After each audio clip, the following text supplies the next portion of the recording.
Hi friends, welcome to Sanjana food blogs. ఈరోజు మీ ముందుకి ఒక మంచి రెసిపీతో అయితే వచ్చేసాను. అందరికి ఇష్టమైన రెసిపీ అనమాట ఇది. ఏం రెసిపీ అనుకుంటున్నారా? ముంబై స్టైల్ పావ్ బాజీ రెసిపీ అనమాట. ముంబై స్టైల్ పావ్ బాజీ రెసిపీ ఎలా చేసుకోవచ్చో నేనైతే ఫుల్ వీడియో మీకు చూపించేస్తాను. స్కిప్ చేయకుండా ఫుల్ వీడియో అయితే చూసేయండి. పెద్దవాళ్ళు పిల్లలు అయితే చాలా ఇష్టంగా తింటారు. అల్టిమేట్ టేస్ట్ ఉంటుంది అనమాట ఈ పావు బాజీ రెసిపీ. పల్లెలు వెళ్ళిపోదాం ఎలా చేసుకోవాలో చూపిస్తాను. ముందుగా అయితే ఒక పొయ్యి పైన ఒక కుక్కర్ అయితే పెట్టుకోవాలి. చిన్న చిన్న ఆలు ముక్కలు తరిగిన ముక్కలు వేసేసుకోవాలి. అలాగే వచ్చేసి క్యారెట్ ముక్కలు అయితే వేసేసుకోవాలి, చిన్న చిన్న తరిగిన క్యారెట్ ముక్కలు. అలాగే వచ్చేసి మటన్లు అయితే వేసేసుకోవాలి.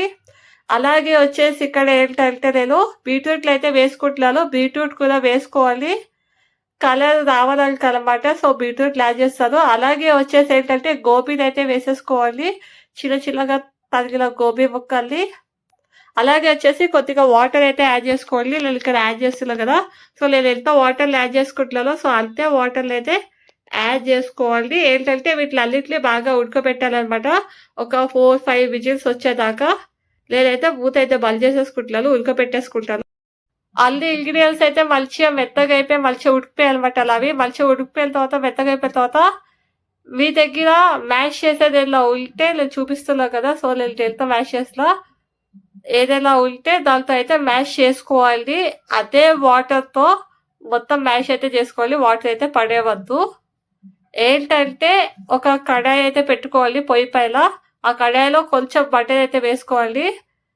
ఇంకా బటర్ వేసుకున్న తర్వాత బటర్ మొత్తం కరిగిపోయిన తర్వాత ఆనియన్ ముక్కల్ని అయితే వేసుకోవాలి, చిన్న చిన్నగా తరిగిన ఆనియన్ ముక్కల్ని.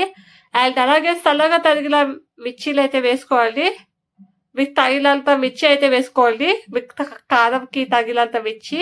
అవి రెండు వేసుకున్న తర్వాత బాగా అయితే కలుపుకోవాలి. ఒక గోల్డెన్ కలర్ ఆనియన్స్ వేగే వరకు అన్నమాట. సో ఆనియన్ గోల్డెన్ కలర్ వేగిన తర్వాత అల్లం వెల్లుల్లి పేస్ట్ అయితే వేసేసుకోవాలి. నావైతే బాగా వేగిపోయాయి, అల్లం వెల్లుల్లి పేస్ట్ వేసేసుకున్నాను. అల్లం వెల్లుల్లి పేస్ట్ చేసుకున్న తర్వాత ఏంటంటే చిన్న చిన్నగా ముక్కలు తగిన క్యాప్సికమ్ ముక్కలు అయితే వేసేసుకోవాలి. అలాగే టమాటో ముక్కలు అయితే వేసేసుకోవాలి, చిన్న చిన్న తగిన టమాటో ముక్కల్ని. అలాగే ఏంటంటే సాల్ట్ అయితే వేసేసుకోవాలి. మీకు తగినంత సాల్ట్ వేసుకోవాలి, తగినంత అయితే సాల్ట్ అయితే నేను వేసుకుంటున్నాను అనమాట. ఓకేనా. దాని తర్వాత అయితే మూత అయితే పెట్టేసుకోవాలి, లేదైతే మూత అయితే పెట్టేసాను అనమాట. కొంచెం అయితే మగ్గలివ్వండి, ఒక 10 మినిట్స్ 20 మినిట్స్. నాదైతే మంచిగా మగ్గిపోయాయి అన్ని ఇంగ్రీడియంట్స్. లేదైతే పసుపు అయితే యాడ్ చేసుకుంటున్నాను, కొద్దిగా పసుపు యాడ్ చేసుకోవాలి, మీకు తగినంత పసుపు. అండ్ అలాగే మీకు తగినంత కారం, నాకు తగినంత కారం అయితే యాడ్ చేసుకుంటున్నాను. సో మీకు తగినంత కారం అయితే యాడ్ చేసేసుకోవాలి. కారం యాడ్ చేసుకున్న తర్వాత ఏంటంటే అలాగే జీలకర్ర పొడి, ధనియాల పొడి ఉంటుంది కదా, అదైతే యాడ్ చేసుకోవాలి. అలాగే వచ్చేసి పావు బాజీ మసాలా ఉంటుంది కదా, పావు బాజీ మసాలా కూడా యాడ్ చేసేసుకోవాలి. నేను ఇక్కడ యాడ్ చేస్తున్నాను, మీకు తగినంత పావు బాజీ మసాలా. కొంచెం ఎక్కువ వేసుకోవాలి పావు బాజీ మసాలా, టేస్ట్ అయితే బాగుంటుంది.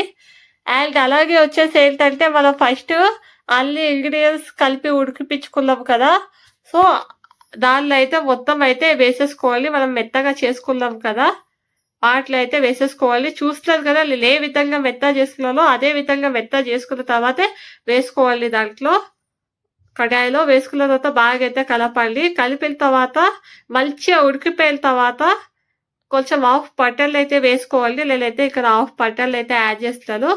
దాని తర్వాత ఏంటంటే బటర్ యాడ్ చేసుకున్న తర్వాత మొత్తం మంచిగా అయితే కాసేపు ఉడకనివ్వాలి. మళ్ళీ ఉడికిన తర్వాత ఏంటంటే ఇక్కడ నేను కొత్తిమీర అయితే యాడ్ చేస్తున్నాను. కొత్తిమీర అయితే లాస్ట్ యాడ్ చేసుకోవాలి. యాడ్ చేసుకున్న తర్వాత బంద్ చేసేసి ఒక పక్కన అయితే పెట్టేసుకోవాలి. దాని తర్వాత పొయ్యి పైన పెనం అయితే పెట్టుకోవాలి. ఏంటంటే ఆ పెనంలో ఏంటంటే కొంచెం బటర్ అయితే యాడ్ చేయాలి, లిటిల్ బిట్ బటర్ అనమాట. సో నేనైతే ఇక్కడ బటర్ అయితే యాడ్ చేస్తున్నాను. ఏంటంటే కొంచెం బటర్ చూస్తున్నారు కదా మీరు.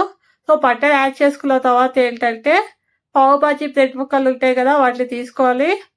ఏంటంటే 2 సైడ్స్ మంచిగా అయితే కాల్చుకోవాలి. ఏంటంటే నేను ఏ విధంగా కాల్చుతున్నానో సో పెనం పైన, సో అదే విధంగా మంచిగా ఆ బట్టర్ 2 సైడ్స్ అంటేటట్టుగా మంచిగా కాల్చుకోవాలి. అప్పుడే టేస్ట్ చాలా బాగుంటుంది మంచిగా కాల్చుకుంటే.